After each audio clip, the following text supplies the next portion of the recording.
Wedding day என்னால் என்ன பிரயோஜனம் உனக்கு அதை சொல்லு. கடவுளுக்கு இதுக்கும் சம்மந்தம் இல்லை. எல்லாருக்கும் வணக்கம். இன்றைக்கி நம்ம எங்கே வந்திருக்கோம்னா கதிரேசமலை முருகன் கோயிலுக்கு தான் வந்திருந்தோம். கொஞ்சம் ஒரு 5 நிமிஷம் லேட்டானதுனால நட சாத்திட்டாங்க. முருகனை பார்க்க முடியல. ஆனாலும் முருகன் என்ன சொன்னார் அப்படின்னா, நீங்கள் என்ன தானே பார்க்க முடியல, அன்னதானம் சாப்பிட்டு போங்க அப்படின்னாரு. அன்னதானம் சாப்பிட்டோம் பாருங்கள். அப்புறம் இன்றைக்கி முக்கியமான ஒரு நாள். என்ன நாள் அப்படின்னா திருமண நாள். இன்றைக்கி பார்த்தீங்க அப்படின்னா முருகனை பார்க்க வந்திருந்தோம். மனநிறைவாக முருகனை தரிசிக்கலான்னு பார்த்தோன்னா மனநிறைவாக இல்லாமல் வயிறு நிறைய சோறு போட்டு அனுப்பிட்டாரு. சொர்ணமலையில் கதிரேசமலையில் இருக்கக்கூடிய மேற்கு பக்கமாக இருக்கக்கூடிய புலிக்கோயிலை கொஞ்சம் நேரம் டைம் ஸ்பெண்ட் பண்ணிட்டு போவோன்ட்டு வந்திருக்கிறோம். என்ன பண்ண போகிறோம் என்னன்ட்டு பார்ப்போம்.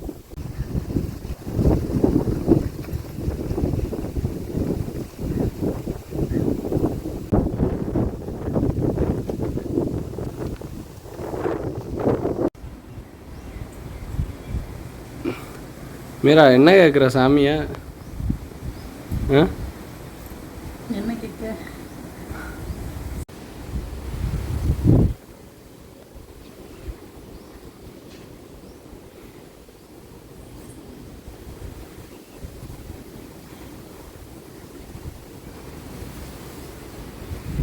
இன்னைக்கு அப்பாவுக்கு அம்மாவுக்கு இன்னைக்கு என்ன டே?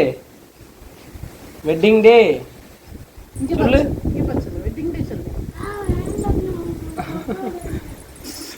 என்னை தனியாக விடுங்க அப்படின்ட்டு போயிட்டு தனியாக உட்காந்துக்கிட்டான். தாமரா ட்ரெஸ் எப்படி இருக்கு? எல்லாருக்குமே இன்னைக்கு புது ட்ரெஸ் போட்டிருக்கோம். ஆமாம் தாமரா எந்திரிச்சு நில்லு, அப்பா சர்ப்ரைஸ் தரேன். தென்மேற்கு பருவக்காற்று சீசன் ஆரம்பிச்சிருச்சு. அதனால் பார்த்தீங்க அப்படின்னா மேக்காற்று பயங்கரமாக அடிக்குது. அப்படியே ஆளையே தூக்கிட்டு போயிடும். மலை மேலே போயிருந்தோம், கதிரேச மலை மேலே அவ்வளோ காற்றடிச்சது. ஆனால் இங்கே உள்ளே உட்காரோம் இந்த புலிக்கோயிலுக்குள்ளார. ஆனால் காற்று அந்தளவுக்கு தெரியல. ஆனால் அமைதியாக இருக்குது. நல்லா ஒரு பீஸ்ஃபுல்லாக இருக்குது.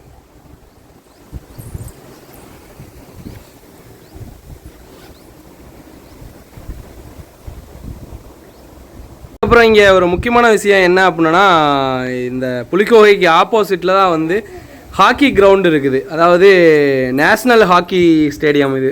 இங்கே பார்த்தீங்கன்னா நிறைய ஹாக்கி மேட்செல்லாம் நடக்கும். அது மட்டும் இல்லாமல் இந்த டைமில் ஜூன் 1ஆம் தேதி வரைக்கும் மேட்ச்சு நடக்கிறதுக்கு டெய்லியும் ஈவினிங் நடக்கும் போல் அந்த ஏற்பாடெல்லாம் பண்ணி வச்சுருக்குறாங்க.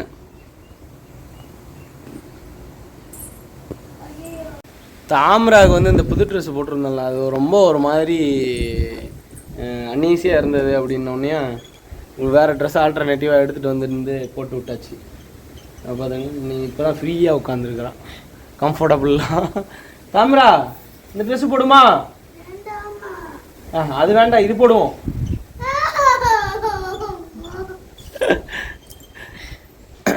ஆனால் இது ஃபங்க்ஷனுக்கெல்லாம் ஒரே ஒரு டைம் தான் போட முடியும். அந்த மாதிரி இருக்குது. என்னமோ இந்த காங்கிரீட் போடுறதுக்கு வலை இருக்கும் பார்த்தீங்களா, அந்த மாதிரி கொசு வலை வீட்டில் அடிக்கிறதுக்கு அந்த மாதிரிலாம் இருக்குது. என்னத்த ட்ரெஸ்ஸு இந்த காலத்தில் தயாரிக்காங்களா பங்க. அதனால தான் நமக்கு கம்ஃபர்டபுளாக இருக்கட்டும்ன்ட்டு வேட்டி இன்றைக்கி புதுசாக எடுத்து கட்டியாச்சு கல்யாண நாளைக்கு. சரி வயசாகுது இல்லை, நீ எத்தனை காலத்துக்கு தான் ஜீன்ஸுன்னு டிஷர்ட்டு போட்டுட்டு அலைகிறது. அவ்வளோதான், வேட்டியும் சட்டையும் கட்டி போட்டுட்டு திரிய வேண்டியதான். என்ன மீரா வயசாகுது இல்லைண்ணா? எத்தனாவது கல்யாண நாள் மீரா நமக்கு? இது 7வது கல்யாண நாள். 7வதா? 7 முடிஞ்சிச்சா 8 ஸ்டார்ட் ஆகுதா இல்லை 6 முடிஞ்சு 7 ஸ்டார்ட் ஆகுதா? தெளிவாக 7 முடிஞ்சு 8 ஸ்டார்ட் ஆகுது. அப்போ 8 ஸ்டார்ட் ஆகுது, ஆயிடுச்சு இன்னையோட. சரி, வேற எப்படி லைஃப் எப்படி போயிட்டு இருக்கு உனக்கு? நல்லபடியாக போயிட்டு இருக்கு. உனக்கு இல்லை, நமக்கு ஆண்டவ முன்னியத்தில் நல்லபடியாக போயிட்டு இருக்கு. சரி. அப்புறம் ஏன் அடிக்கடி சண்டையை போடுற? சும்மா சமையல்னா கொஞ்சம் காரம், இனிப்பு, கசப்பு, தோப்பு எல்லாம் இருக்கணும், அறுசுவை மாதிரி. அதே மாதிரி. சரி. வேற இந்த வருஷத்தில் இத்தனை வருஷம் கல்யாணம் பண்ணி வந்ததில் என்னால் என்ன பிரயோஜனம் உனக்கு அதை சொல்லு. யாராலும் யாருக்கும் பிரயோஜனம் இல்லை. நம்ம வந்த வேலையை முடிச்சுட்டு போய்கிட்டே இருக்க வேண்டியதான். சரி, அந்த வேலைன்னா என்ன வேலையா? எதுக்கு பிறந்தோம், எதுக்கு வளர்ந்தோம், கடைசியில் எப்படி நம்ம மாமா போய் சேருமோ அந்த வேலையை முடிச்சுட்டு போயிட்டே இருக்க வேண்டியதான். சரி, ஏன் பிறந்தோம், ஏன் வந்து வாழ்கிறோம், அதை சொல்லு. பிறவி பலன் என்ன? இந்த பிறவி பலன் வந்து நீ என்ன செஞ்சு எப்படி கழிக்க போகிற அதை சொல்லு. என்னோட பிறவி பலனா? நம்மளோடது. நம்மளோட பிறவி பலன் இந்த தாமரை பற்றி தான். சரி. ஆமாம், நல்லபடியாக படிக்க வைக்கிறது தான் பிறவி பலன். அப்போ எல்லாருக்கும் அதே தானே பிறவி பலன். ஆமாம். ஆனால் யாராவது இல்லை, கோடியில் ஒருத்தர் தானே வந்து சாதிக்கிறாங்க. லட்சத்தில் ஒருத்தரா, கோடியில் ஒருத்தரா? லட்சத்தில் ஒருத்தர். அதாவது வெளி உலகுக்கு வந்து நிறைய பேருக்கு தெரிகிறது வந்து இந்த மாதிரி சாதனை செய்கிறவங்க ஏதாவது வந்து லட்சத்தில் கோடியில் ஒருத்தவங்க தான் தெரியுறாங்க. ஸோ அந்த மாதிரிலாம் நம்ம எதுவும் பண்ண முடியாதுண்ணா. ஏன் முடியாது? ஸோ அப்போ வந்து நம்ம என்னத்தை பிறவி பலன் அடைஞ்சிட்டோம்? ஏன் முடியாதுன்னு கேட்குறேன். ஏன் முடியாது நீங்களே சொல்கிறீங்க. அது இப்போ ஜஸ்ட் ஒரு 4 years ஓல்டு. நம்ம வளர்க்க இல்லை, நம்மளை சொல்லிக்கிட்டு இருக்கேன், அவளை சொல்லலை. நம்ம அச்சீவ் பண்ணுறதா? நம்ம அச்சீவ் பண்ணிட்டு தானே இருக்கோம். அப்படியா? ஆமாம். ஆனால் அந்தளவுக்கு வெளியில் தெரியலையே நம்ம இது பண்ணுறது. நம்ம 10ஓட 11 தானே இருக்கோம். தப்பு நம்ம சைடில் இருக்கும்போது கவலைப்பட்ட பிரயோஜனம் இல்லைல்ல. நம்ம நம்மளை அடையாளப்படுத்திக்கணும்னா அதுக்கு உண்டான ஹார்ட் ஒர்க் நம்ம போடணும். நம்ம நிஜமாவே ஹார்ட் ஒர்க் போடுறோமான்னு கேட்டால் இல்லை. அப்படி எப்படி நம்ம ரெகனைஸ் பண்ணப்படுவோம் எல்லாராலையும்?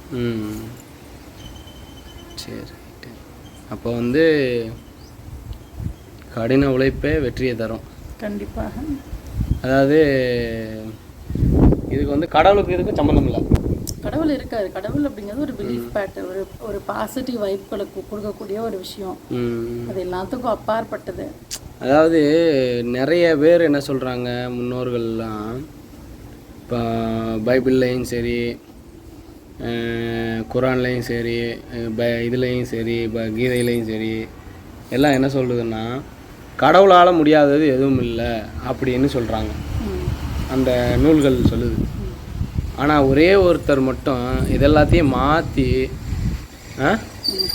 என்ன சொல்லிட்டு போயிருக்காரு அப்படின்னா,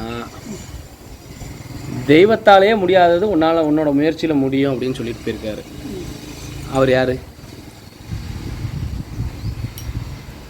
திருவள்ளுவர். அதுதான் உண்மையிலே வந்து முயற்சிதான் மெய்வருத்த கூலி தரும். அதே. சரி, ஓகே. ஸோ இன்னைக்கு வந்து கல்யாண நாள். இந்த குகையில் உட்காந்துக்கிட்டு தத்துவம் பேசணுன்ட்டு இருந்திருக்கு. நல்லபடியாக தான் போய்கிட்டு இருக்கு, நல்லா தான் இருக்கு. அப்பப்போ வருவோம், வாரம் இங்கே வருவோம், செய்வோம், நல்ல ஒரு மன நிறைவாக இருக்கும். அப்புறம் வந்து இனிமேல் நம்மளோட சேனலில் வந்து அடிக்கடி இந்த மாதிரி இடங்களை பற்றின வீடியோக்கள்லாம் தொடர்ந்து வரும். கண்டிப்பாக வரும், உறுதியாக வரும். அதுக்கான முயற்சி எடுத்து நம்ம அடுத்தடுத்து பதிவு பண்ணுவோம். தாமிரா, எல்லோரும் ஹாய், வணக்கம். வணக்கம்.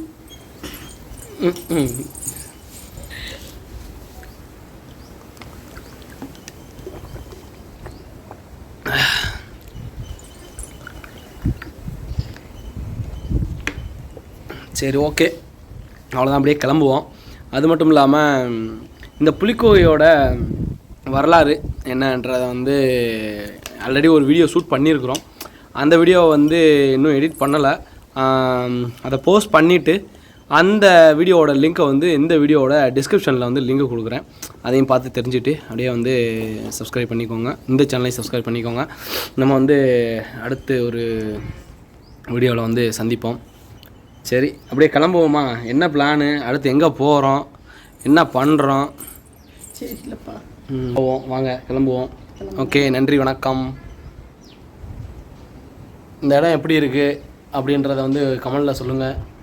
அதுக்கப்புறம் வந்து நம்ம சேனலில் வந்து ஃபஸ்ட் டைமாக பார்க்குறீங்கன்னா சப்ஸ்கிரைப் பண்ணிக்கோங்க.